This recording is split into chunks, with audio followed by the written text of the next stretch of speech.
Okay, so we are going to talk about diffusion. Now, what you see here is something called a Visking tube. Um, Basically, that's a tube with lots of tiny, tiny microscopic little holes in it that only allow certain very small substances out, such as water and other small molecules, which come on to later. What we have here is a Visking tube full of water, enzymes, and starch. So remember that. And then also we have outside in a beaker, we have some water. Now this Visking tube is very tightly tied on both sides, so the only way things can move in and out is through the tube. This tube is just simulating what maybe a small intestine's membrane would be like, or the cells of the small intestine. So inside is the small intestine, and the outside is your blood. That's what this is modeling. And we'll look at this closer. So what you've got here is the dotted line is the Visking tube. So that's the dotted line here. So this whole thing inside is the Visking tube. Outside is the water. Inside is the starch and the enzymes. And also there's water inside as well. Then you also have starch molecules. Now the size of these starch molecules, they're massive. And they're actually coiled. So I know you're thinking, oh, well, why can't this starch molecule just turn sideways and make its way out? Well, remember that you have to imagine this is like a coil. So these coils will be too wide to get through that hole of the Visking tube. You also have enzyme. This enzyme is called amylase. Amylase is it breaks down carbohydrates that are large, such as starch.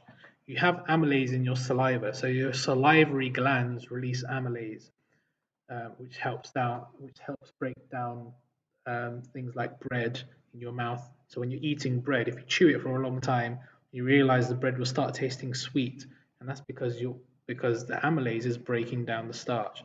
What does amylase break down starch into? It's these little hexagons here, and they're known as glucose. So glucose is that sweet thing. So amylase will just keep breaking down the starch over and over again. Now I got bored with the animation, so I just got the enzyme to run down the whole molecule, and let's just say it broke it all down there.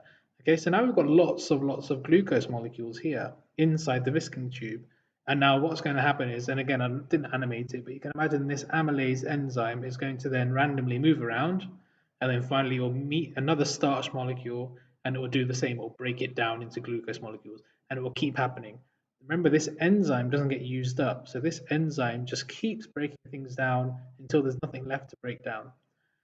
So what you've got now is a high concentration of glucose molecules inside the Visking tube. I'll say that again and listen carefully.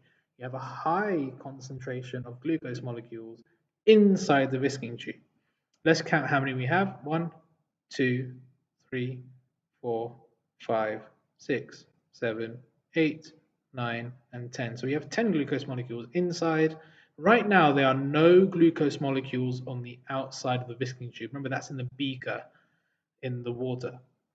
So what needs to happen is a number of glucose molecules need to move outside until there's an equal number of glucose molecules inside and outside the Visking tube. So if there's 10 glucose molecules, you can think, I'll give you 10 seconds to think how many glucose molecules need to move to the outside so that there is an even number of glucose molecules on the inside of the Visking tube and the outside. So I'll give you 10 seconds, have a think.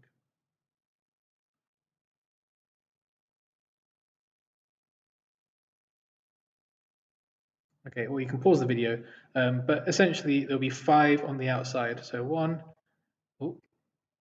So what this is called is diffusion, this whole process where molecules move so that there's an equal number inside and outside. My animation's gone wrong, but you can just imagine another one of these would move to the outside, so that you should have 5 hexagons, which are glucose molecules on the outside, and 5 on the inside. And that's what diffusion is. So what you would see is that you actually no, we'll leave it there. That's it. So that's it. That's diffusion.